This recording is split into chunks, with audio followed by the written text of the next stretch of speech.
Hello everyone, thank you guys for stopping by. Today's video is going to be on Paragon ideal changes and updates that are just necessary for the game because there's a lot of stuff that the game needs. I'm going to be honest, this video is going to be probably 3 parts, if I had to guess. Maybe just 2.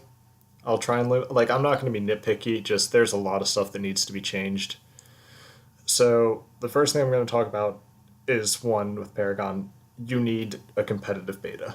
This is a game in beta, has a rather small fan base, but it has a rather, from my understanding, dedicated fan base, rather loyal.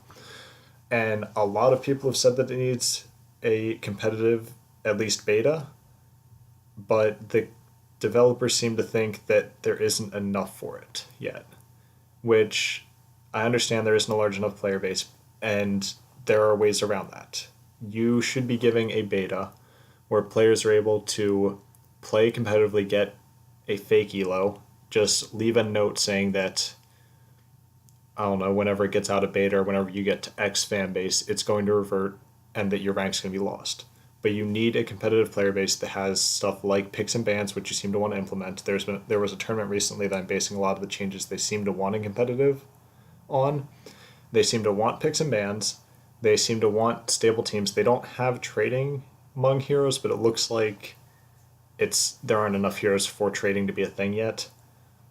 It looks like you want only one of a hero picked, which with a small game, you only have, 30 heroes about? I wouldn't want to limit only one hero per team, like one hero in the game at a time. I don't think that's fair to the people playing yet. Limiting the heroes later on, when you have maybe 50, I honestly, even if you have like 35, 40, you can kind of try and limit it, but this low on, it's kind of unfair. It means you can limit an entire category as a team, especially with one team getting 2 picks in a row with the ability to ban one of the heroes. You could realistically claim like every tank, so the enemy team can't run a tank. I don't think it's very fair to the people playing it. I think there are much better ways that can be done. I think just leaving a note saying in the future there'll only be one of each hero, so be prepared for that. Even not doing that, I don't think would be a big problem. But leaving a note like that would be very nice if you put in competitive. Another big thing is the developers, and I don't want to critique them on this because I know that they are putting changes out to heroes. They seem to make a hero and then just leave them be for a while. So someone like Iggy and Scorch, who I have legitimately seen people say, and not like one time, like every time I see someone with an Iggy and Scorch, I will see a teammate or the other team either dodge the game or say, I'm leaving when the game starts if you actually lock Iggy and Scorch, because they cannot be played right now. And the developers don't seem to be trying to fix that. I would like to see you fixing the heroes that already exist. Right now, the 3 that I would, and this is what the video is going to be on from here on out, the 3 that I think need the biggest changes are Iggy and Scorch, what's his name, Chimera, and Sereth. Sereth being a new hero, so there's plenty of time to change that without it being broken, and I'm sure some of these changes are intended with Sereth that I'm going to point out. So I'll point out her last, but Iggy and Scorch and Chimera, there are 2 heroes that need changes, I feel.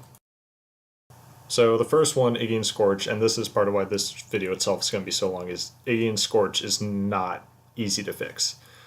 My biggest suggestion for this, and this will be in the part 2 of the video, will be make Iggy and Scorch, like bring back the ability to do ability power.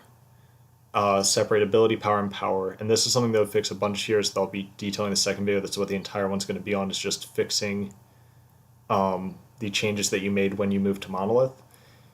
Iggy and Scorch is hurting because of that. They can build power, possible. Just Iggy and Scorch as a whole is, their kit's been weak since before the update, and it was made even weaker by it. And it's been a while, they haven't received an update, but they are not able to play well.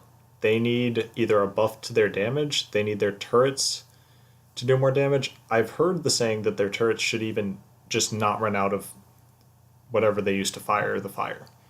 I'm going to say propane. They shouldn't run out of propane. But whatever it is, they shouldn't run out of it until, honestly, just they shouldn't until they're destroyed by minions or by the other players. They don't deal enough damage currently that it really matters. If you want to up their damage, then yeah, have it run out, but it even runs out fast. So that's the biggest thing I would say to fix them. Other than that, they don't have escapes. I would up the speed on their escapes. I think it's basically like 70 units. I would up it to 100 and then just from there proportionally scale it. And honestly, I think that's the best you can do right now. I think they're still going to need improving past that, but I would start with that and then work my way up. After that is Chimera, which I have seen countered. I'll preface this. I've never actually seen Niggy and Scorch really play their part. I've seen people try to play them and they won't, despite being amazing at Niggy and Scorch, I've never seen them actually do their part. They've always been average or slightly below. Chimera.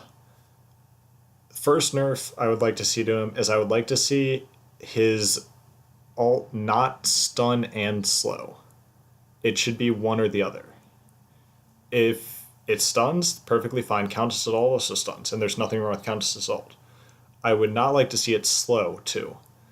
Along with that, his jump should be increased in duration, maybe 2.5 seconds, I would say, to give heroes a chance to escape from it. Right now, even if they burn their escape, he still has a pretty high chance of being able to get over to them. And I feel that with the other heroes' escapes having a longer recharge time, his should also have a longer recharge time to attack them.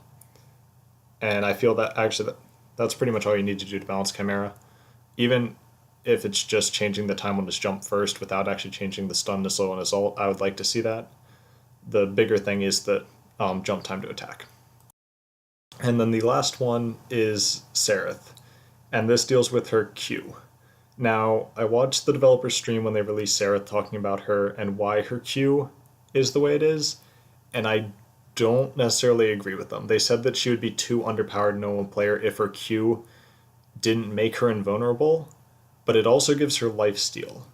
Now, I've debated with the friends I play Paragon with on this if it is a problem with the fact that it's lifesteal or if the fact that she becomes invulnerable. Personally, I would like to see them take away the lifesteal aspect of it. Keep her invulnerable. There are other heroes that have things that make him invincible, like Grim, but Grim's, albeit, is only for one hit. But I would like to see them take away the lifesteal from it, because I have seen Sereth's endgame take away half their health from minions, just minions, because they get enough in a circle around them and they use their Q, and they're invulnerable so they can absorb anything during it. I don't think they should both be invulnerable and able to use lifesteal. My friends, on the other hand, all argue, oh no, the only thing that needs to be changed is she just needs to get rid of the lifesteal, which that could be. I, again, have seen her take back half her health. That is a pretty big problem. If she's able to actually get half of her health back from it and be invulnerable, if you take the invulnerable, sure, you can take the ult, but then after that you can deal out enough damage to kill her because she can't be at full health. She's probably not going to be at full health if you're going to ult her with something. That's just stupid. But if she's then able to steal half that health back with that Q at the same time and then just turn the fight against two people, that's pretty unfair. Now, these are some pretty big changes for some of those characters, especially Iggy, Scorch, and Sereth, because I know that the devs were saying that a change to Sereth's Q would essentially redesign her kit potentially, which I would still like to see. I don't feel she's overpowered. I feel that she's a bit unbalanced with that, especially if you make changes to cards and stuff. She can be a very unbalanced hero. It may turn out that she isn't played, but I mean, she could also be played a lot, and that could be a big problem. Other than that, those are all the changes I have specifically to heroes. I will be having a update video soon with specific changes that I want to other parts of the game, which will impact heroes specifically. Murdoch being a big one with his massive power builds. But that'll be a different video that I'll be putting out a couple days, maybe a week. Well, thank you all for stopping by and watching. I will see you later.